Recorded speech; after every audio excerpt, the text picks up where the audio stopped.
Hello. Um, I don't really have I don't really have an idea how this video is gonna go. I'm just gonna pretty much just go play it by ear. And the, I haven't made a video in a long time. I honestly don't really care. Just because there's no real reason to. But this has been frustrating me a little bit in the past couple weeks. And there's this guy. Let me see his name real quick. Joshua Feuerstein. I don't know how to pronounce his name. Okay, but here's what I want to get down to. He is speaking a lot about science and religion and how they go together, and somehow science proves the Bible, and how science evolution is wrong, science is wrong, they're only theories. And I think he's just sparing out the ignorance and using religion as a gateway to it. Let me go a little bit further into it. As an example, I remember that in one of his videos, well, actually in more than one of his videos, he says that evolution doesn't really make sense because if we did evolve from something, which he apparently thinks it's monkeys, which is a general just misconception. Like we do not evolve from monkeys. But he says that if we evolved from monkeys, then why aren't there half monkey, half humans going around? It's like why don't we see all that stuff and just like strange stuff still completely evolving? First of all, we did not come from monkeys. Actually, we just have a common ancestor. That means at some point we came from a cousin or something like that that was alike. That's all that it means. We share a lot of DNA with them. I'm not sure the percentage, but I know it's over 90.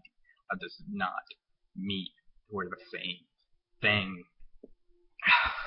And just another point out thing. He said, well, no.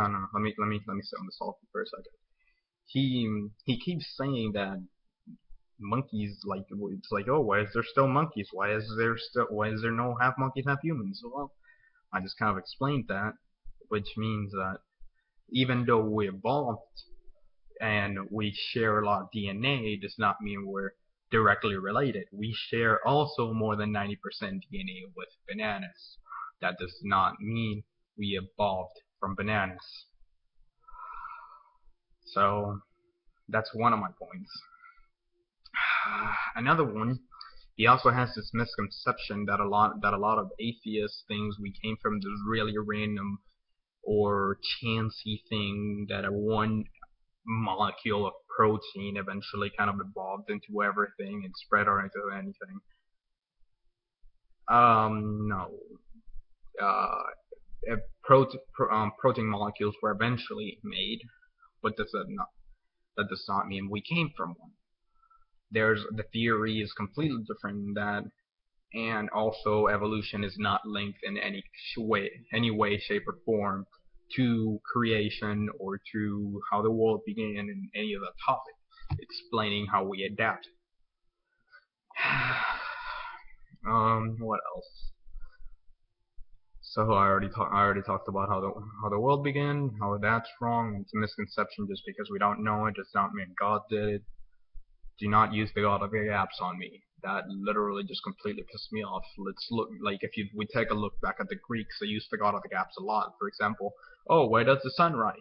There must be a god pulling it with his chariot, and it just goes over and sets eventually.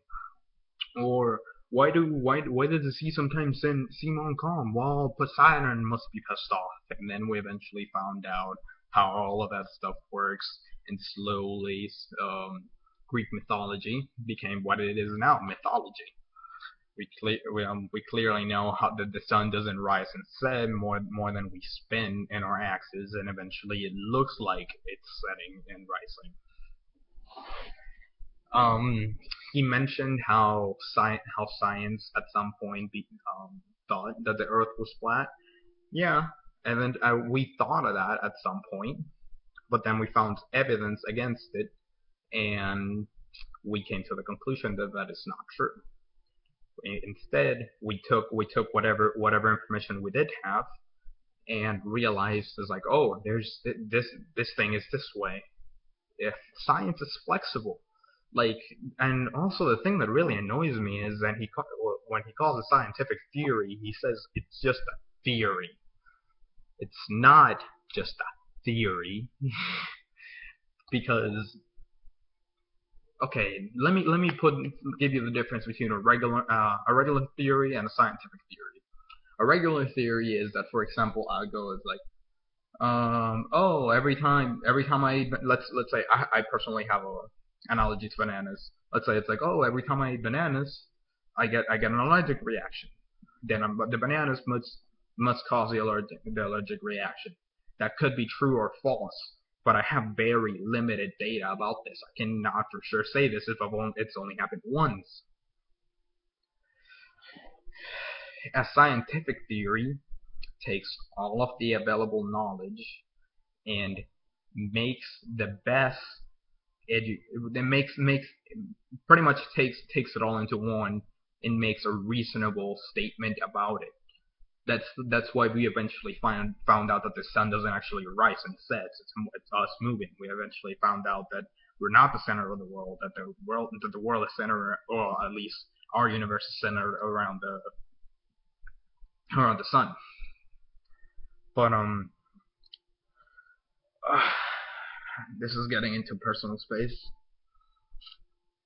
But I'm just gonna throw this out there just because I feel like it needs to be said.